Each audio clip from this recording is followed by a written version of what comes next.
one of our stories here, and this fight was announced just about a few hours ago, and that's the new Estupinan brother, Jordan Estupinan, coming up against the hard-hitting Ali Saldoev. This is happening at One Fight Night 31. So, BG, we were Mm-hmm. fortunate enough to witness the debut of Jordan Estupinan against Freddie So, Haggerty. Some would say pulling up off an upset there.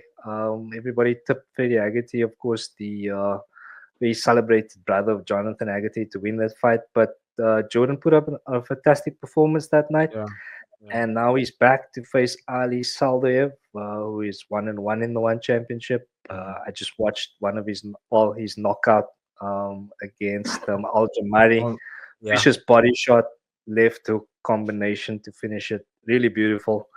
So yeah, Brad, give us your thoughts, your reaction Mm. on this one, please, sir. Yeah, I think it's a great matchup for the one championship they have done. To be honest with you, and also a good test for this is Jordan, right? Not Johan. This is Jordan. Jordan. Yeah. Yeah, I actually won't agree with the upset situation. I think it was a good even matchup for the two. I think maybe because of the fan base and what kind of weight the Haggerty name does bring. I think maybe that's why it would be assumed as an upset. But I think both those fighters at the time were kind of equally matched, both very young, both under 20. It made sense for that fight to take place like that. And I think Jordan did fantastic. I like his style. He fights just like his brother, a little bit more, I would say, a little bit more uh, um, strategic and a bit calmer between the two Estupinan twins. Johan's a little bit more reckless than Jordan. Jordan seems to be a bit more precise with his shots, which I actually like to see. So I would go as far as to say he looks more like as the more deadly fighter between the two twins.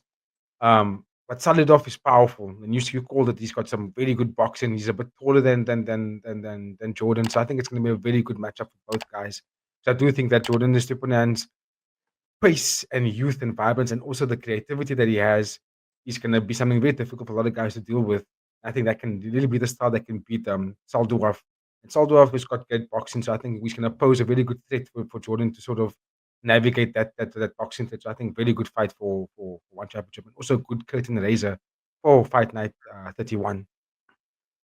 Absolutely, yeah. So speaking of Fight Night 51, just in case you haven't seen, this is the full card. We were just mentioning before we went on air, BG, quite a short card. So looking at quite a short night at the office for us. Yeah. Yeah, any thoughts on that? Quite intrigued by the matchups, to be honest with you. I think a lot of the fights on this fight card has got some good implications for that particular division.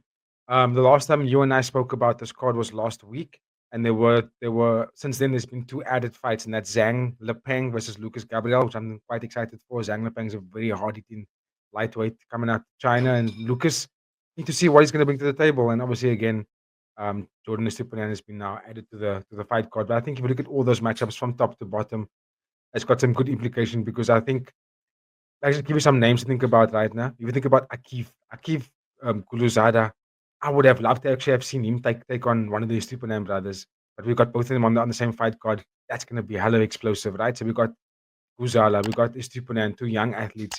We've got Saemapetch taking on Abdulla, Dayakaev. That's also really going to be exciting fight. Excuse me. Then we have Liam Nolan versus Trujillo. That's also fantastic because I know the one championship is hyping up Liam Nolan, fantastic Muay Thai practitioner. So I'm keen to see that fight as well because Trujillo, hard, bro. He's got hard eating hands. So that's going to be a good fight. Especially because Liam Nolan likes to be clean, look pretty when he fights. Whereas Trujillo is like, he's going to bite down on his mouthpiece and he's going to just go balls to the wall. So I'm very excited for that kind of matchup. And then obviously you got Tye Ruotolo. Who doesn't want to watch a Ruotolo fight? You know what I mean? And then obviously one of my favorite guys to watch him on championship to this day is Kongthoranee. So let's go, bro. I'm amped for this fight card. I can't wait. And hopefully by that time I'll be healed up from this flu and then we get to do a nice live for Fight Night 31. Yeah, nah, no doubt, BG. I'm sure you'll be fine by then. So let's not worry too much about that, bro.